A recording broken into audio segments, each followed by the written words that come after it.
दोनच्या एक लँड ॲक्विजिशनचा आहे. लोकांना भीती आहे की शेती करता येणार नाही आणि भोर तालुक्यामधले अनेक गावं बाधित होतील. त्याच्यावर पूर्णपणे अभ्यास करून कलेक्टरांनाही आदेश दिलेले आहेत माननीय मुख्यमंत्र्यांनी की या सगळ्याचा एक रिपोर्ट त्यांनी तयार करावा. आमची अपेक्षा आहे पुढच्या काही दिवसामध्ये लवकरात लवकर निर्णय माननीय मुख्यमंत्र्यांनी घ्यावा. आम्हाला एक महत्त्वाची या निमित्तानं गोष्ट आढळली की सत्ताधारी पक्षाचे आमदार सत्ताधारी पक्षाच्या विरोधात आंदोलन करत होते. नेमकं काय त्यांच्या हाती लागलेलं आहे आणि सरकार ह्याचं प्रश्नाचं उत्तर तुम्हाला त्यांनाच विचारायला लागेल. कारण का संग्रामदादा थोपटे आज भारतीय जनता पक्षात आहेत. स्थानिक आमदार हे राष्ट्रवादी काँग्रेस पक्ष अजित पवार गटाचे आहेत. तिथे स्थानिक जे लोक आंदोलन करणारे आहेत तेही राष्ट्रवादी काँग्रेस अजित पवार गटाचे आहेत आणि त्याच्यानंतर आम्ही त्या विरोधात आम्ही विरोधक आहोतच. त्याच्यामुळे हा एक जरा गमतीशीर प्रश्न आहे. पण एका गोष्टीचा मला आनंद आहे की संग्रामदादा असतील किंवा अजित पवार गटाचे लोक असतील हे सगळे यावेळेस आमच्याबरोबर उभे राहिले आहेत. ह्याच्याबद्दल मी त्यांचे जाहीर आभार मानते. आणि सर्वसामान्य मायबाप जनता जी कष्ट करणारी आहे त्याच्या बाजूनी सरकारच्या विरोधात आज भारतीय जनता पार्टी आणि अजित पवार गट हे उभे राहिलेत. त्याबद्दल मी त्यांचे मनापासून आभार मानते. कारण का शेवटी राजकारण चालू राहतं. राजकारण इलेक्शनला घेऊ. पण शेवटी जेव्हा मूलभूत प्रश्न येतात तेव्हा इतका संवेदनशीलपणा आज संग्रामदादा असतील किंवा अजित पवार गटाचे त्यांचे पदाधिकारी असतील त्यांचे मी मनापासून आभार मानते.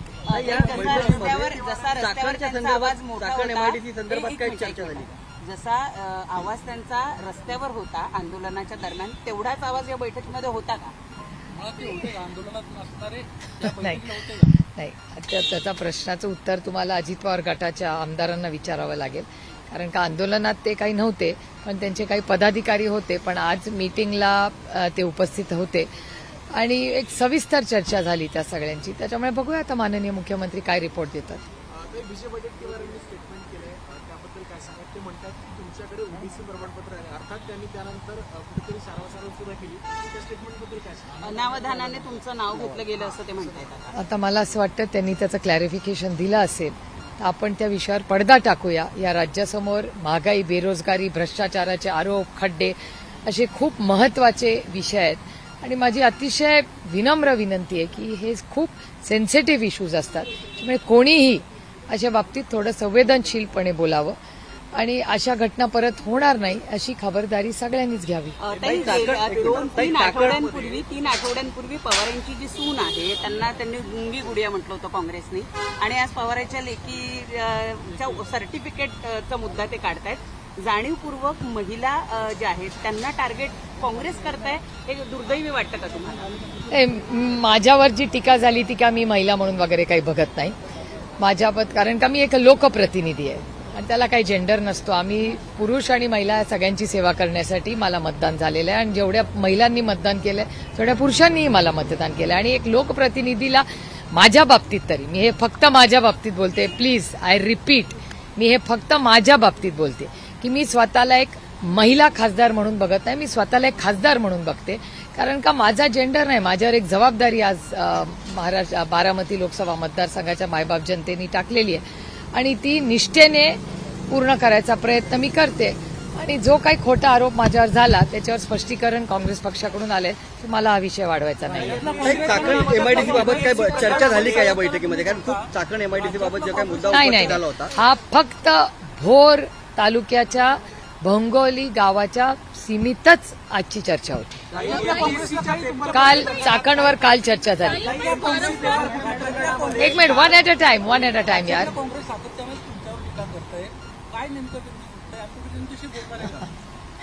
मी काय बोलणार नाही कुणाशी. कारण का तो काँग्रेसचा अंतर्गत प्रश्न आहे. केंद्राच्या काँग्रेसनं आणि राज्याच्या काँग्रेसनी काय करावं हा त्यांचा अंतर्गत प्रश्न आहे. आता पुन्हा एकदा सर्टिफिकेट संदर्भात हा प्रश्न त्यांनी उपस्थित केलेला आहे. त्याच्यामुळे सर्टिफिकेटच्या मुद्द्यावर बोलताना सुप्रिया सुळे अचानक त्यांना का आठवाव्यात काय वाटतंय तुम्हाला? म्हणजे आता नाही मी 2 लोकांसाठी विचार करत नाही. त्याच्यामुळे हा प्रश्न तुम्ही त्यांना विचारा. दुसरी गोष्ट तुम्ही वायबीच्या प्रेसमध्ये तुम्ही उल्लेख केला होता मागे की वारंवार काँग्रेस राष्ट्रवादी पक्षाला प्रश्नाच्या चौकटीत उभं करतं आणि अशा पद्धतीनं काही गोष्टी होतात ज्याच्यामुळे महाविकास आघाडीमध्ये एकत्र नाही अशी परिस्थिती निर्माण होती किंवा असं दृश्य दिसून येतं. डेटाच आहे ना, हा काय माझा आरोप नाही काँग्रेस पक्षावर. महाराष्ट्राच्या काँग्रेसचा डेटाच ते सांगतोय. तुमच्या प्रश्नातच माझं उत्तर आहे, त्याच्यामुळे मला वेगळं काय सांगायची मला गरज वाटत नाही. नाही, मला एकटीला नाही, काल सगळ्या खासदारांना बोलवलं होतं आणि आज त्यांच्याच पक्षाच्या नेत्यांनी आंदोलन केलं होतं. त्याचा फॉलोअपची मीटिंग होती. कशासाठी? नाही काल काल काँग्रेसचेच सगळे आमदार खासदार आले होते ना. मेजॉरिटी काल काँग्रेसच्याच खासदारांची होती. आम्ही सगळेच काल महाविकास आघाडी म्हणून आलो होतो. पत्रकार मंदार गोंजारी यांच्यावर गुन्हा दाखल झालेला आहे. राहुलचा तुमच्या कार्यक्रमापूर्वी प्रतिक्रिया करण्यात आणि त्यामुळं आम्ही मंदार गोंजारी आणि कुठलाही जो पत्रकार आहे तो जर पारदर्शकपणे संसदच्या चौकटीत म्हणजे या देशाच्या नियम कायद्याच्या चौकटीत राहून जर रिपोर्टिंग करत असेल आणि संविधानाच्या चौकटीत, तर आम्ही ताकदीने त्या पत्रकाराच्या मागे कालही उभं, आजही आहे आणि उद्याही राहू. आम्ही सत्तेत असू दे किंवा विरोधात असू दे, पत्रकारांनी त्यांचं काम हे केलंच पाहिजे. अरे कधीतरी हे नातंच आमचं तसं असतं. त्यांनी कधी आमच्यावर प्रेम करायचं, कधी आमच्यावर टीका करायची. हा अधिकार तुम्हाला संविधानाने दिलेला आहे. त्याच्यामुळे दिल खोल के तुम्ही टीका करा आमच्यावर, आमचं काही म्हणणं नाही, पण ही केलीच पाहिजे. म्हणजे आमच्यावरही जरा चेक राहतो. त्यामुळे कुठल्याही पत्रकारावर जर अशा चुकीच्या केसेस असतील तर आम्ही ताकदीने त्या पत्रकाराबरोबर उभं राहू. आणि हा देश कुणाच्या मनमर्जीने चालणार नाही, तो फक्त आणि फक्त भारतरत्न डॉक्टर बाबासाहेब आंबेडकरांच्या संविधानानेच चालणार. त्याच्यामुळे मंदार गोंजारींच्या मागे वैयक्तिक सुप्रिया सुळे आणि राष्ट्रवादी काँग्रेस पक्ष शरदचंद्र पवार हा ताकदीने उभा राहील. एमपीएससीच्या पेपरमध्ये प्रकरणामध्ये सुनील गाडगे नामक व्यक्तीचे फोटो मुख्यमंत्र्यांसमोर समोर आले. त्यानंतर भाजपवर आरोप करण्यात आले. आज भाजपनं सुनील गाडगे यांचेच फोटो शरद पवार आणि रोहित पवारांसोबतचे जे होते ते व्हायरल केले. त्यांचा असा आता प्रश्न आहे की यामध्ये माझा राष्ट्रवादीचा सुद्धा समावेश आहे का, असं त्यांनी विचारलं. नाही बघा, लोकशाही आहे. आम्हाला जशी बोलायची ताकद आहे तशी ऐकायची ताकद ठेवायची असते. मूलभूत प्रश्न फोटो कुणाचा कुणाबरोबर आहे हा नाहीच आहे. आजकाल कुणाचेही फोटो कुठेही निघतात. सगळ्यांच्या हातात कॅमेरा आहे. आम्ही सगळे पब्लिक लाईफमध्ये असतो. सगळ्यांचे फोटो सगळ्यांबरोबर येतात. त्याच्यात गैर काय? पण मला प्रश्न मूलभूत आहे की आज सत्तेमध्ये कोण आहे ह्याला महत्व आहे आणि कुणाच्या काळामध्ये हे सगळे पेपर फुटी वारंवार होते हा प्रश्न महत्वाचा आहे. त्याच्यामुळे नुसते फोटो दाखवून प्रश्न सुटत नाही हो. आणि हा तुतू मेमेचा विषयच नाहीये. आपल्या मुलांच्या आयुष्याचा प्रश्न आहे आणि तो हलकेमध्ये घेणं हे अयोग्य आहे. आणि त्याच्यामुळे माझी महाराष्ट्र सरकारला विनंती आहे की नुसत्या प्रेस कॉन्फरन्स तुमच्या स्पोक्सपर्सनला देऊ नका. प्रश्नातून मार्ग काढा. काहीतरी ह्या पेपर फुटायचे कसे थांबतील याच्यासाठी प्रयत्न केले पाहिजे. पाटील यांच्या कार्यक्रमाला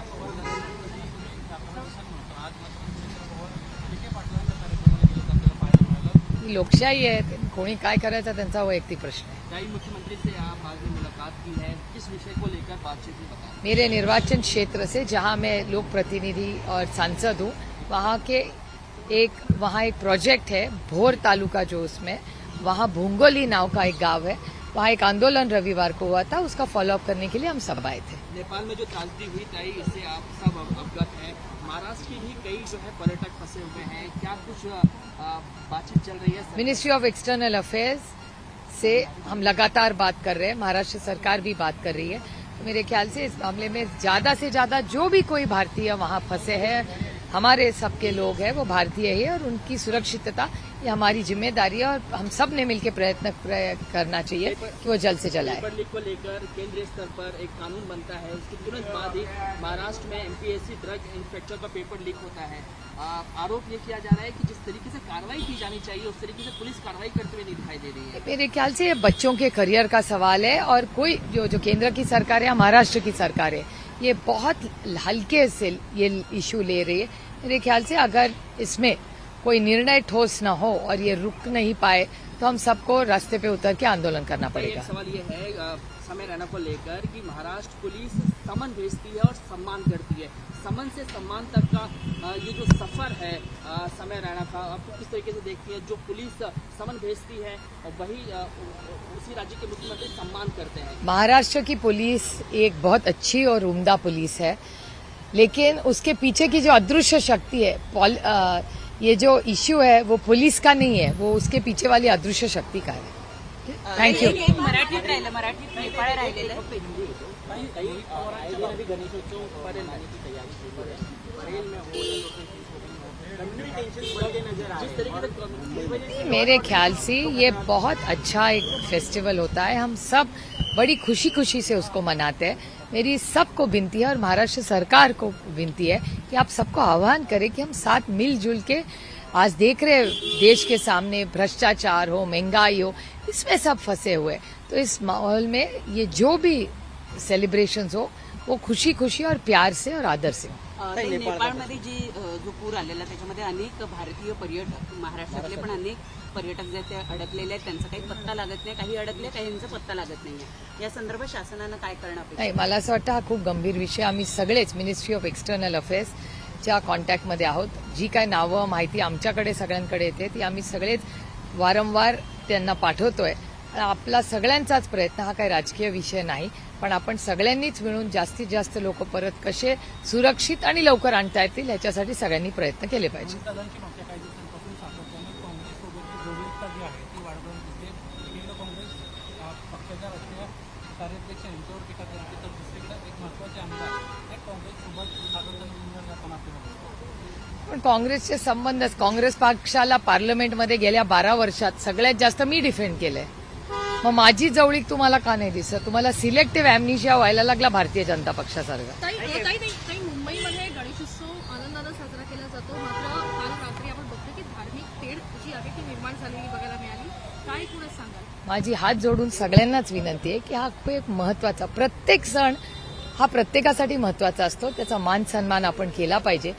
आणि आपण सगळ्यांनी, ज्या टिळकांनी हा कशासाठी आणला, आपल्या ऐक्यासाठी आणला, त्याच्यामुळे लोकमान्य टिळकांचा मान सन्मान करून प्रेमाने, आदराने आपण लोकमान्यांसाठी त्यांनी दिलेल्या संस्कारात हा साजरा करावा, एवढीच विनम्र विनंती करते. कार्रवाई की गाज अब त्योहारों पर भी पड़ने वाली है. गणपति मंडलों को सर्टिफिकेट देना होगा कि किस प्रकार का प्रसाद वो बनाने वाले हैं. आपने इसका स्वागत करना चाहिए. हाइजीन तो सबसे अच्छी, अपने बच्चों के लिए अच्छी है. अपने सब, हमारे घर के सीनियर सिटीजन सब जाते हैं, इनमें बच्चे जाते हैं, तो अच्छा है ना, सबके लिए अच्छा हो रहा है. सबकी जब पब्लिक किचन साफ हो रहे हैं तो हम सबने उसका स्वागत करना चाहिए. Thank you.